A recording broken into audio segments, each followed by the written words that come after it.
اچھا، آپ کیونکہ ایک بہت بڑے کاز کو لے کے چل رہے ہیں، تو یہ اسلامی نظام کی شرعی حیثیت کیا ہے کہ اگر ہم لوگوں نے اس کا نفاذ نہیں کیا جب سے پاکستان بنا یا امت مسلمہ میں نہیں ہے، تو یہ اس کا شرعی طور پہ اس کے بارے میں کیا کہا گیا ہے قرآن و سنت میں؟ یہ ایک انتہائی سیریس موضوع ہے. فقہا اس موضوع کو اس حد تک لیتے رہے ہیں کہ جب 1924 میں یہاں پر خلافت ختم ہونے کا، تب تمام معاملات ختم ہو گئے خلافت کے، تو یہاں اس بر صغیر میں علماء نے یہ فتاوی تک دیے کہ اب جمعے کی نماز بھی نہیں ہوگی، اس لیے کہ جمعے کی نماز کے خطبے میں کہا جاتا ہے السلطان عبد الحمید ذل اللہ فی الارض، سلطان عبد الحمید زمین پر اللہ کا سایہ ہے، اس فلاں سلطان زمین پر اللہ کا سایہ، خلیفہ کا نام دیا جاتا ہے. امام کو خلیفہ اپوائنٹ کرتا ہے تبھی وہ امام کہلاتا ہے. حج کے لیے خلیفہ امام کو اس کی وہ کرتا ہے، اپوائنٹمنٹ کرتا ہے. تو فقہا یہاں تک گئے کہ دیگر معاملات تو چھوڑیں جس پر وہ حدود معطل ہو گئے، جہاد معطل ہو گیا اور اس طرح دیگر احکامات دارالکفر کے نافذ ہونے لگے جو انتہائی سیریس موضوع ہے مسلمانوں کے لیے. انہوں نے عبادات کے بارے میں یہ کہا کہ اب اس کو معلوم نہیں کیسے ہوگا، اس پر ایک بڑی بحث ہوئی ہے. اور ہم ایسے علماء کو ان سے ملاقات بھی ہماری رہتی ہے جنہوں نے یہ ایشو انتہائی سیریسلی ریز کیا تھا.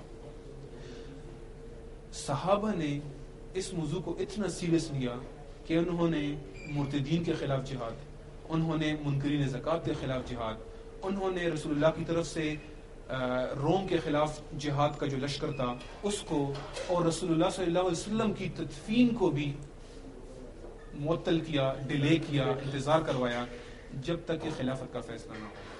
حضرت عمر رضی اللہ عنہ نے اس کے بارے میں یہ کہا کہ اگر 3 دن اور 2 راتوں میں یہ 6 صحابہ جن کو میں نے نومینیٹ کیا ہے خلافت کے لیے فیصلہ کرنے کے لیے، اگر یہ 3 دن اور 2 راتوں میں فیصلہ نہ کرے خلیفہ کا، تو اگر 5 ایک جانب ہو، ایک دوسری جانب ہو تو ایک کی گردن اڑا دینا، اگر 4 ایک جانب ہو، 2 دوسری جانب ہو، 2 کی گردن اڑا دینا، اگر 3 ایک جانب ہو، 3 دوسری جانب ہو تو عبدالرحمن بن عوف والی جانب کو دیکھ لیں کہ وہ اس کو صحیح قرار دیں، باقی کو قتل کر دیں.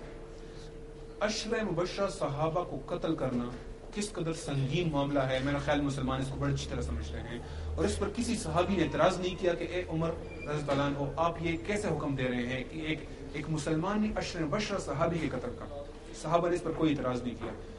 اس لیے فقہا نے اس کو ام الفرائض کہا، اس کو فرض احساسی کہا، اور اس کو سب سے بڑے واجبات میں سے کنسیڈر کیا ہے.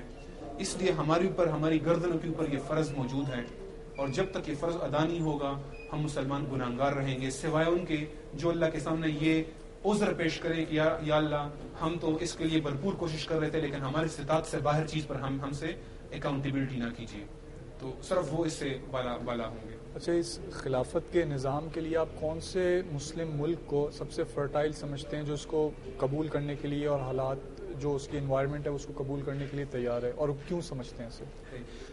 بنیادی طور پر یہ ایک شرعی ایشو ہے.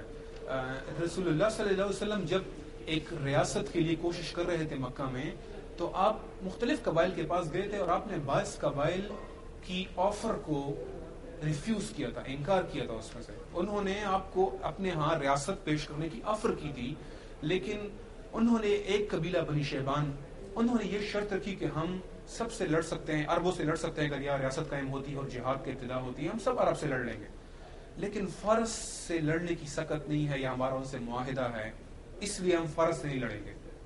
رسول اللہ صلی اللہ علیہ وسلم نے اس پر انکار کر دیا.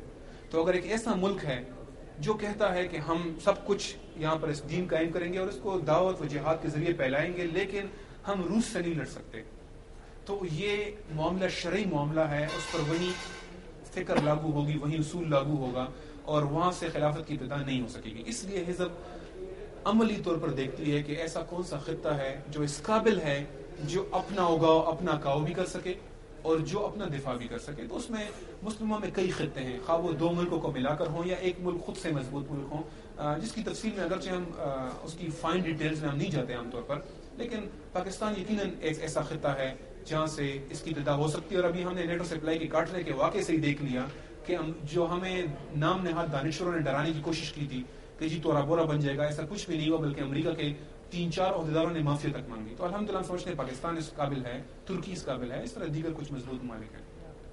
اچھا، اسلامی جو نظام ہے اس کو لانے کے لیے ہم یہ دیکھتے ہیں کہ مختلف لوگ مختلف کوششیں کر رہے ہیں. کچھ لوگ جو ہیں عسکری طور پہ جنہوں نے اس کو کرنے کے لیے جدوجہد کر رہے ہیں. کچھ لوگ جو ہیں وہ یہ سمجھتے ہیں کہ ہم ووٹس کے ذریعے اقتدار میں آ کے لا سکتے ہیں اسلامی نظام.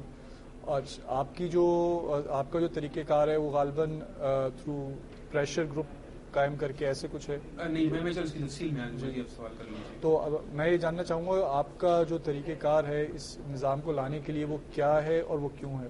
صحیح. دیکھیں، فقہ میں آپ کو واش روم تک جانے کے احکامات مل جاتے ہیں، ایک جانور سے کیا سلوک کرنا ہے اس کے احکامات مل جاتے ہیں. تو یہ کیسے ہو سکتا ہے کہ ایک ریاست قائم کرنے کے احکامات موجود نہ ہوں؟ لیکن جب ہم فقہ کی کتابیں اٹھاتے ہیں تو ہمیں کوئی بھی چیپٹر ایسا نہیں ملتا جس میں لکھا ہو کہ جب اسلامی ریاست نہ ہو تو پھر اس کو کیسے قائم کیا جائے گا. یہ حیرت انگیز بات ہے اور اس کی ایک وجہ ہے.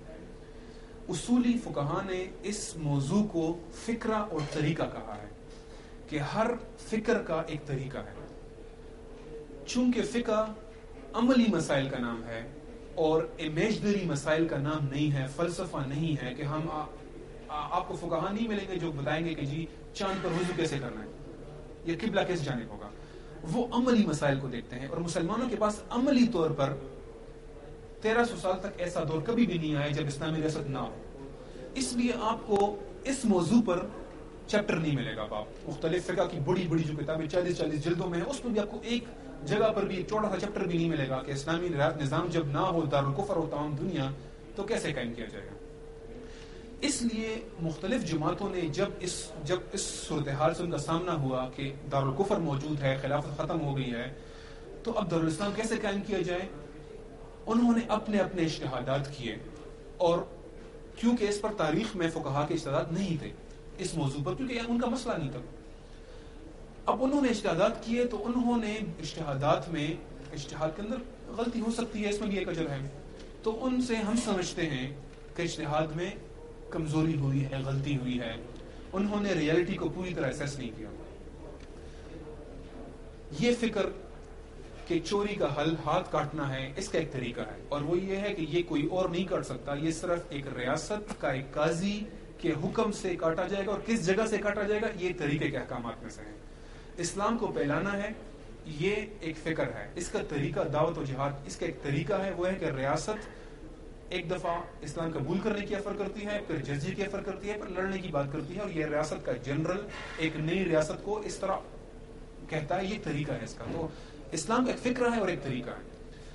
جب ریاست نہ ہو اس کا طریقہ ہمیں سیرت میں سے ایک جگہ سے ملتا ہے، اور وہ مکی دور ہے جب مسلمانوں کے پاس ریاست نہیں تھی، پوری دنیا میں کہیں ریاست نہیں تھی. اس لیے ہمارا اور دیگر جماعتوں میں آپ کو جو فرق نظر آئے گا وہ ہم سمجھتے ہیں کہ صرف مکی دور ہی سے ہی طریقہ نکالا جا سکتا ہے.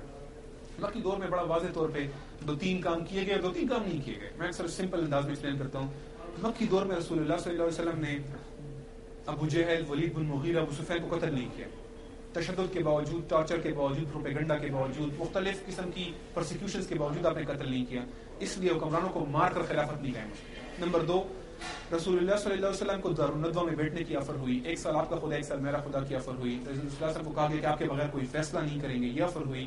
آپ نے ایکسیپٹ نہیں کیا، ان کے پارلیمنٹ میں نہیں بیٹھے، ان کے نظام کا حصہ نہیں بنے. اس لیے ہمارے پاس بھی اس نظام میں شامل ہو کر کچھ نہ کچھ اسلام لانے کی جو ہماری سوچ ہے یہ ہمیں سیرت سے اس کی نہیں ملتی ہے. اور نمبر 3، رسول اللہ صلی اللہ علیہ وسلم میں تمام مکہ کی آبادی ان کی دعوت سے مسلمان نہیں ہوئی، تمام لوگ اسلام پر نہیں آئے، اور اکثریت آخر تک نان مسلم تھی. اور مدینہ کے اندر بھی اکثریت جب نظام آیا نان مسلم تھی. تو اس سے یہ بھی ثابت ہوتا ہے کہ تمام لوگ کی تبدیلی کے بعد نظام آئے گا، یہ رسول اللہ کی سیرت سے ہمیں اس کی گواہی نہیں. کام کیا گیا بڑا واضح. نمبر 1، ایک جماعت بنائی گئی، جو مسلمان ہوا اس کو الگ کر کے اس کی تربیت کی گئی. دار بنی ارقم میں، حضرت عمر صلی اللہ عنہ کے گھر میں، اور مختلف جگہوں پر جہاں جہاں موقع ملا انہوں نے تربیت کی، قرآن سکھایا، احکامات سکھائے، دین سکھایا، بین الاقوامی سیاست بھی سکھائی. آپ دیکھیں وہ روم کی فتح کی پیشن گوئی کے بارے میں. اور ایک جماعت تیار کی. حزب بھی یہی کرتی ہے. نمبر 2، فکری اور سیاسی جدوجہد کی. فکری جدوجہد کا مطلب ہے معاشرے میں جو غلط نظریات ہے اس کو چیلنج کرنا، جیسے کہ ناپ تول بے ایمانی کرنا، بچیوں کو دفن کرنا، یا خانہ کعبہ کا ننگا طواف کرنا، یا اس طرح کے کسی پر ظلم کرنا، حلف الفضول کے معاہدے کی جہاں تک بات ہے. آج بھی آپ کو کمیونزم، سوشلزم، جمہوریت، آپ کو نیشنلزم، پیٹریٹزم اور یہ جو ازم ہیں، خواہ وہ فریڈمز ہیں، خواہ وہ ہیومن رائٹس ہیں، خواہ وہ لبرٹیز ہیں، ان غلط نظریات کو چیلنج کرنا پڑے گا تاکہ معاشرے میں نظریات صاف ہوں اور اچھے صحیح نظریات سامنے آئیں.